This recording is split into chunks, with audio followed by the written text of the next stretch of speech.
What is going on, everyone? This is your boy, the Bengal Dragon. Make sure to hit that like, subscribe, bell notification buttons, as all your support really helps this legally blind YouTuber be motivated to continue making a variety of different type of videos on this channel, and to the YouTube algorithms would really help the channel grow. It is Halloween, and I decided that this would be the best time to actually make my thoughts known about the whole RE9 situation. Yeah, a few days ago, I believe Capcom released its third official trailer-ish type of video. I think it's called Road to Requiem. Okay, and you had that Lady Dimitrescu voice actress actually do the presentation. And a lot of people are picking up a lot of, stupid, CM Punk is returning type of, conspiracy theory nonsense on the internet. Just goes to show that, how deranged and delusional some Resident Evil fans are going to be. Now, I honestly had to give my thoughts on all the information out there that is pretty much confirmed, right? No rumors off of no Portuguese website, okay? No stupid, text in some other language that got taken down. No aesthetic gaming person nonsense. No, just what is official. I'm sorry, a certain character being in the game is not official yet, regardless of how much people want that person to be. But I mean, for the moment, that's stepping way ahead right now. Okay, now honestly, when I first saw the trailer of Resident Evil Requiem, the first trailer, here is my honest reaction.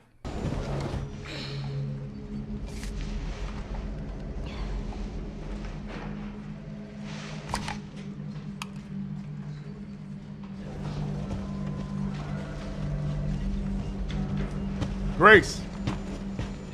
Grace! Grace Ashcroft. Yes? Damn! Nick Fury and Captain Marvel are in this game. Man, this is gonna be a Captain Marvel game. Damn, no biohazard can stop that non-acting and no-selling Brie Larson. What we figured out is that there is going to be a segment of Grace Ashcroft gameplay, which is later revealed in a gameplay trailer of its own. However, when I saw the second trailer,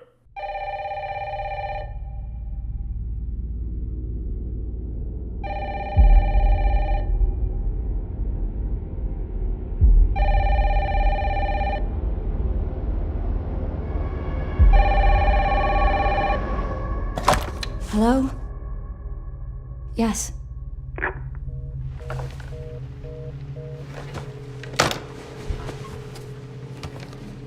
Who was it? Dunno. They asked for Miss Ashcroft and then they hung up on me. Rude.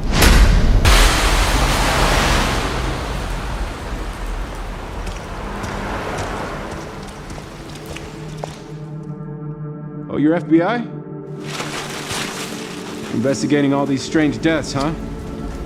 Grace. Stay close to me. I thought that, okay, there is going to be an Alyssa Ashcroft chapter as well. Especially after Alyssa says, Grace, stay close to me, or something along those lines. Which means that for a particular part of the game, Grace will be the chaperone character, similar to Ashley was in Resident Evil 4 and Resident Evil 4 Remake. However, there's going to be an Alyssa chapter, I feel, and there's going to be a Grace chapter, I feel. The more I actually thought about it, the more I started to realize that this game is going to try and copy The Last of Us and The Last of Us Part 2 in terms of its gameplay mechanics, which is fine, and in fact, which is a very welcome sign for someone who is legally blind, because I really hope that Capcom copies the accessibility features of The Last of Us Part 2 as well, which would mean that I can finally buy a PS5 and live stream the game for all of you. And experience what is happening together with everyone else. Okay. Now, there has been a lot of talks about other characters, and some Capcom people came and said that, well, Leon sort of would not work for this type of fright scenarios where someone gets scared by a random falling bucket. Something along those lines. The response that I've seen from Resident Evil fans online, okay, the more delusional ones, is that Capcom didn't say Leon's not gonna be there, so that means he must be there. This is the same CM Punk is returning sometime in 2014 or 2015 type of scenario when CM Punk left in 2014, I believe. The wrestling community were filled with idiots circulating these conspiracy theories, and then you had other YouTube and TikTok channels and whatnot recirculating this nonsense for clickbait.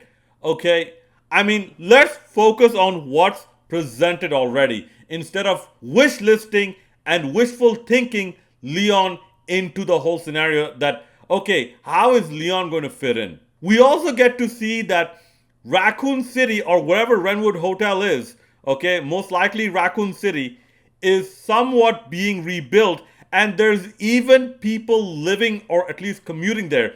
In one of the scenes, we actually saw a car driving by. Alright, so people are at least using Raccoon City as a place of business, place of home, or both at the time of Resident Evil Requiem. So, how Raccoon City went from being pretty much destroyed back to that state, do the connections have something to do with it? Did the connections take over the city just like Umbrella did before its first destruction? Are the connections pulling the strings behind the scenes? Is it because of the connections that they're able to trace locations based on a phone call? By the way, they're using a very primitive phone so easily. Many questions remain. And it's not as if Raccoon City only meant something to Leon. I mean, obviously, it meant something to Claire. Well, it actually meant the least to Claire, okay, from the people we know. It meant a lot to Sherry Birkin. It meant a lot to Jill Valentine.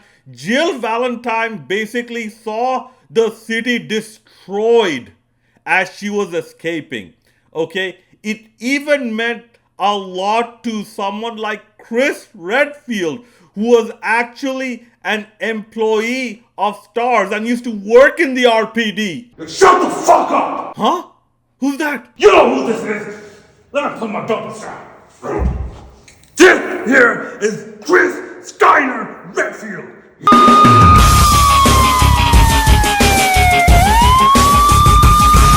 Oh! What a coincidence! Chris Redfield, everyone. Please, sir, the stage is all yours. Go right ahead, sir. Now all y'all wanna know what the thought of Chris Redfield is about this whole Iron Man situation and not being in the game. Well, let me tell you how I feel. I am pissed off. And Capcom wanna say Chris is out there doing his own thing? Well, let me tell you what I'm doing.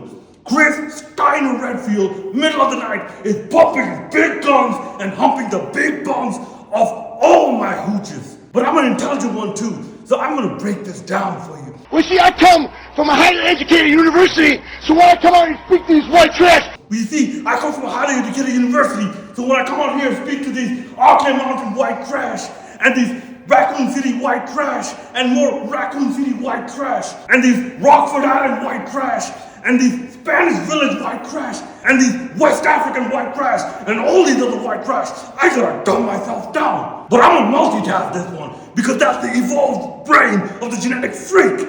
Chris Steiner Redfield, just as Jill, I was the brain, the brawn, and the balls of Star's Alpha Team. Let's see what you got here.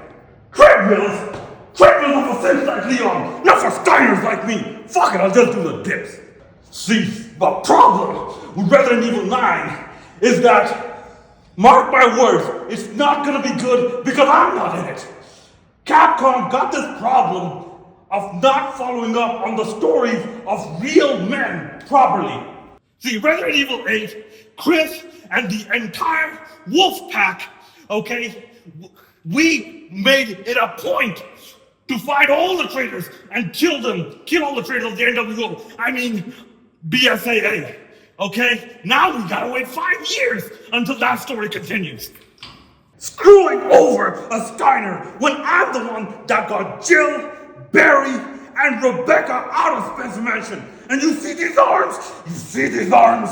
If I was there in Raccoon City and the Resident Evil 3, I would have grabbed that missile, bounced it out of Leon's house, and gorilla press slammed it all the way into space. Chris S Redfield has appeal power both in the game and out of the game. For out of the game, just ask all my freaks out there, the millions of them who bought everything Chris S Redfield was in. And as for in the game, everybody wants a piece of the largest arms in Raccoon City, the genetic freak of stars. Sheva, Excella, Jill, hell, even Jessica wanted me to show her why they call me the big bad booty daddy of BSAA. That too in the middle of a mission, she couldn't wait. Me and my sweet ass are on the way. Alexia had so much hots for the Purple Warrior, she literally burned her clothes off to get freaky with Freakzilla. Hell, even my own sister can't seem to keep her hands off me.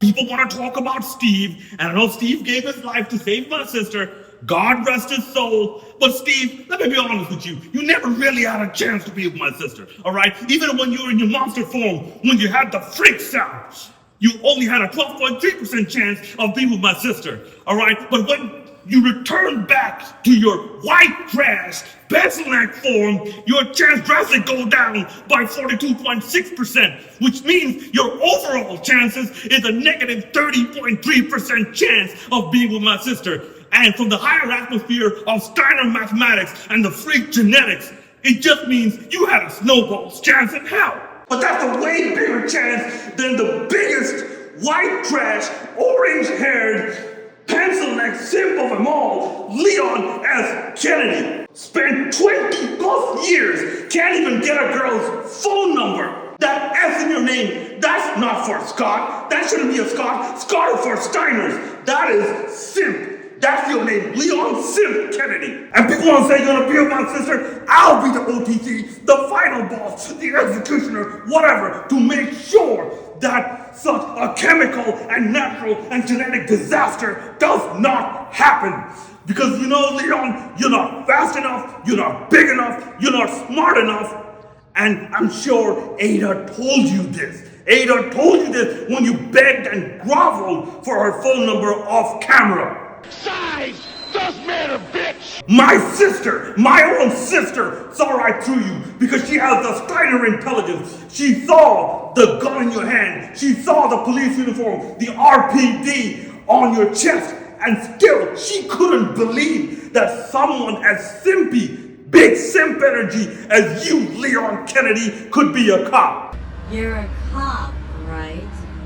Even your own police department, your first day of work, started to make fun of you. That is not a typo. That is Marvin Brenner saying, L, Leon, so take this L. And when it comes to Resident Evil 9, there's no Leon. Leon's a marketing failure. Think about it, people. Who the fuck wants to market a product with that pencil neck simp picture in the front who doesn't even have the man juice to grow a beard, let alone take a girl's phone number? All you got is a blondie being chased by a monster, not realizing that I am her real daddy. That's right. Alyssa Ashcroft met the Purple Warrior and the big bad booty daddy. First trailer, no Leon. Second trailer, no Leon. Third trailer, no Leon. And you wonder why. Because the genetic freak isn't in there. Because I am the boulder punching, zombie crashing, Julie Cash ass smashing genetic freak. And I'm the man, and Capcom are making a mistake, alright? And Lady D, if it was me, instead of Ethan, you would get this D. Now get out of here, I gotta do some workout.